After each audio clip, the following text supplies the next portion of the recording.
You want my most experienced employee? Well, okay. Welcome back to Reddit Chronicles. If you're new here, do consider subscribing to help me out. Let's get started. A few years ago, I worked for Company X as the manager of some key administrative staff and had a chance to serve up some malicious compliance. A bit of background. At the time of the malicious compliance, I had 4 employees: generic employee, rockstar, new guy, and dipshit. Could not be fired as he was related to some very senior managers. Nepotism at its best. We worked closely with the ops team, where one of our responsibilities was to perform certain tasks, without which the entire operation would grind to a halt. At the time, there had been some expansion and a second shift was introduced, thus new guy was hired. Like any time something new happened, there were a lot of teething issues. At the time, dipshit and generic employee were covering the new afternoon shift, rotating weekly, while I had new guy learning the ropes on the morning, where the workload was a lot heavier, with rockstar and generic employee / dipshit on their week of mornings. Anyhow, as mentioned, there were some problems with introducing a new shift, and the ops manager, who I worked with in the past and we really didn't get along, did as most managers do when something isn't going right: pass the blame over to our end. To be fair, some truth to it. However, dipshit was a minor cause at best.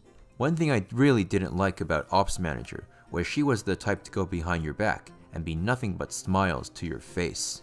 At the time, ops manager wanted rockstar on her shift because he was the type of person who would constantly go above and beyond to make things happen. In other words, fix her problems.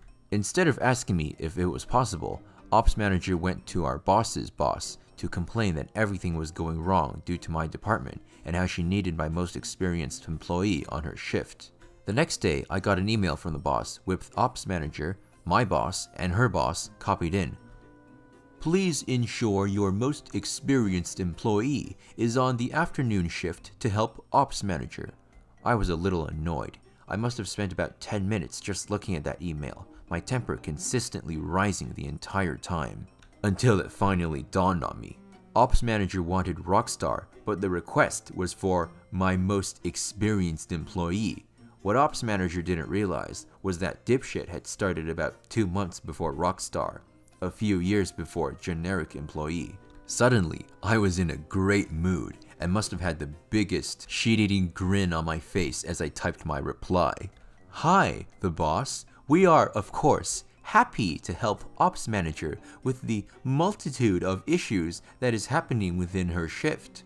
As such, dipshit, being the most experienced employee, will spend the next 8 weeks working only on ops manager's shift. My boss and I had a great laugh over it, as it was essentially career suicide to complain about dipshit. There was nothing ops manager could do but grin and bear it. Ah, technicalities. You want the employee discount? Okay. I work at insert pizza place here that opened up last year in November, and just yesterday I had this happen to me. EW entitled witch, M manager, me obvious. Now to the story. All this week we have a deal going on online where you get half off of all pizzas you order, and we weren't very busy tonight, so I was about to get off 3 hours early but decided to serve one last customer who came in after I collected my tips, but before I actually clocked out. A little side note, my manager was behind me at the cut table, cutting up the last 4 pizzas for this order. Hello, are you here to pick up? Yes, I am. I ordered online. Okay, what name was on the order? Karen. Not her name, but changed it to keep her from knowing if she reads this subreddit. Okay, that'll be total price of order. Would you be paying with cash or card? What? Why is it so much? I thought everything was half off. I'm sorry, ma'am. It's only pizzas that are half off. We go back and forth some, with her trying to get the price lower, but eventually she demands, Then get me the employee discount. I smile as I know this would just make the order cost more. Okay, but I'll have to take off all the other discounts to put it on. Smiles as though she just won a prize. Go ahead and take them off. I take the discounts for her ordering online off and give her my own smile, and I say, That'll be even more expensive price. Would you be paying with cash or card? What? Why is it more expensive? Get me your manager. Manager finishes the last pizza and comes around the heating rack. I'm the manager, and I've listened to everything that's been said. Tells you how loud this oven was because the woman is running all the time, and is pretty loud when you're right next to it. Suffice to say, the woman ended up paying the higher price. Yup, another entitled Karen gets what she deserves. And guys, if you do ever want to bargain with the employees at a store, make sure to actually confirm that what you're getting is a lower price. And of course, it also pays to actually be nice to people instead of what this Karen did. I'm happy to pay more for this car. No? Okay. I was shopping for a new car, which one's me. A few years ago, I found one online that was selling for $800. So I go and check the car out with my mechanic buddy. I'm not expecting much, truth be told. But an $800 car is, well, an $800 car. I'm surprised, however, to find that the $800 car is in pretty good condition, so I ask the seller why it's $800. I think there's a transmission problem, he says. $2,000 fix or more. So we take it for a test drive. The car keeps jerking while accelerating. I'm thinking this could be any number of problems, but afterwards, my mechanic buddy lets me know that he thinks it's something far more trivial than a transmission problem. A 10-minute fix, maybe. I don't want to be a dishonest duck, so I say, hey, I don't think it's as bad as you think. I would hate to buy this for such a low price if the problem's more minor than that. Would you mind if my buddy who is a mechanic here takes a look? If it ends up being the transmission or worse, you've got yourself a deal for $800. If it's something minor, you can up the price because I don't want to cheat you. The dude explodes. It's an effing $800 car. Either you deal with it or you don't. It's as is. Do you know what that means, you pussy-ass beach? Either you buy the effing car or you don't. So I do. I pay him $800 in cash, and my mechanic buddy pops the hood.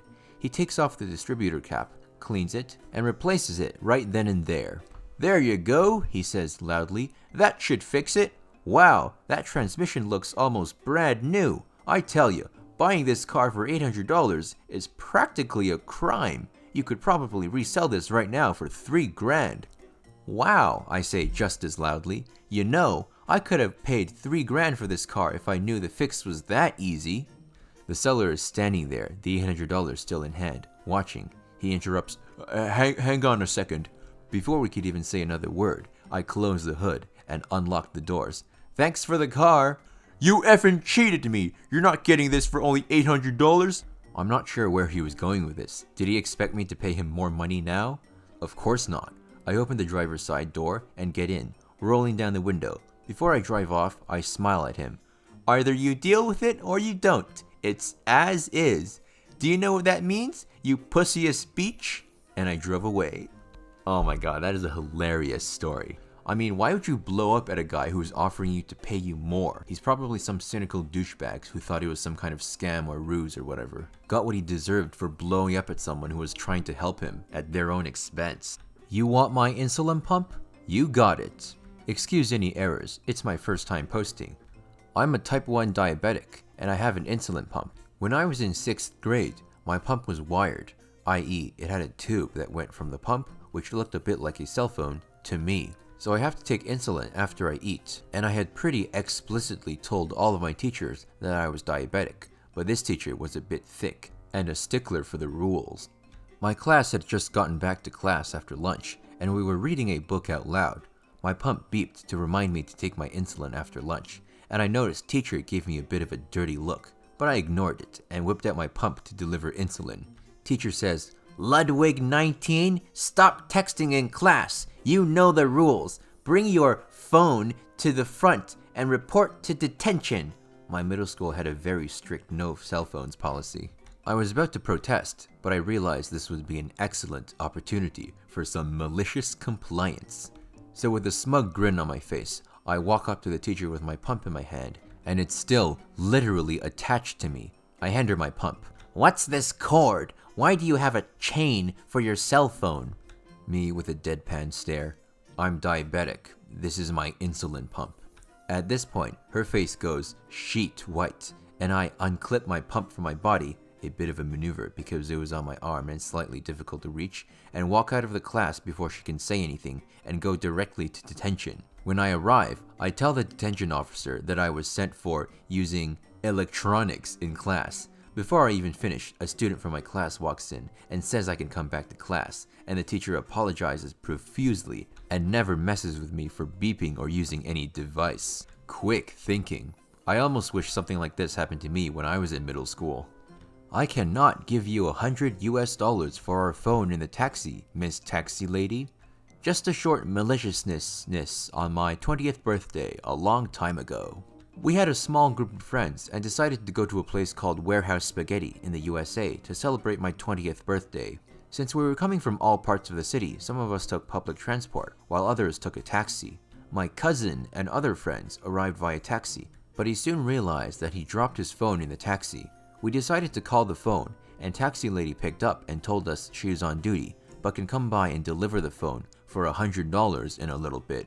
Something to the degree that she does not have to come back. We told her we can give her the fare money, but she specifically wanted $100. We reluctantly agreed and told her that we will call her when we are done. The phone was high-tech at that time. The Nextel chirp one that was all the rage circa 2002. We were pissed about the situation, and so I called the police and explained to the dispatch what happened. That is what one does if they lost something, right? They told me they would send an officer and to hold the taxi lady until the officer got there. The officer arrived first, and when the taxi lady came, we all went outside. I talked to the taxi lady with $20 in hand, and she said, "Money first." And the officer interjected and told the taxi lady, if you take the money, he will charge her with extortion, and if she decided to not give the phone back, he will charge her with petty theft. Her choice. She got angry, started cussing, and ranting about wasting gas, but in the end, we got the phone back. No money spent. Thank you, officer man. Yeah, I'm pretty sure most taxi drivers would have just delivered his phone anyway, without trying to extort money from him. In this case, basically the same thing happened, except now she's all pissed off when she could have felt like she helped someone. Too bad, I guess. My brother told me to F off, so I did. He locked himself out of his room, and I knew how to get him back in. I was all of around 13 or so, and my brother is 3 years older than me. I woke up one morning to my brother huffing and bellowing and generally being a jerk. Didn't take very long to realize he'd locked himself out of his room. I offered to help him, but as soon as I did, he turned around and snapped at me to F off. Oh, okay, sure. I went inside the kitchen and had breakfast, eating slowly and watching the insanity unfold. My brother is stalking from his room to the back of the house, out to the back door, circles around outside to wrestle with his window, and then to the front of the house and comes in through the front door and paces back and forth in front of the door again. No matter what he tries, he can't get inside. Are you sure you don't want help? Get effing lost! I go into the living room and boot up his PlayStation, which he left in the living room, and play his games for a few hours. He's so preoccupied with doing his circuits outside, around, and through the house, out the back door, and in the front that he doesn't even notice. Lunchtime rolls around. I ask him if he's absolutely certain he doesn't want help. Once again, I get a slew of expletives. So I go back inside, make a sandwich, grab a glass of orange juice, and go back outside to sit on the bonnet of the car and watch as he does his circuits and wrestles with the window. I enjoy my lunch and go back inside to play more of his games. Hours later, the sun is getting down, and I've had my fill of games, and I go out to check on what he's doing. He's standing, defeated, staring helplessly at his window like it's betrayed him. So, how are you doing? You managed to get in yet? He doesn't hear the sarcasm. He looks like he's about to cry. No, look, I'm sorry about shouting at you earlier, but I locked myself out. I gave his arm a comforting pat and nodded. Yeah, I heard about that. Would you like some help? I don't know what you could do, but yeah, I've tried everything. Thanks though. Oh, it's no problem, but have you tried this yet?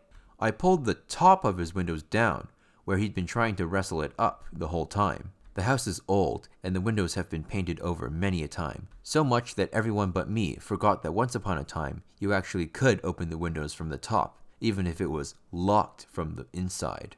The look on his face as I walked away makes me wish I'd been wearing sunglasses or walked away polishing my nails on my shirt. It's been 20 years since then, and that jaw drop was so satisfying, it makes me smile even to this day. I waited all day for my apology, and goddamn it felt good when I finally got it.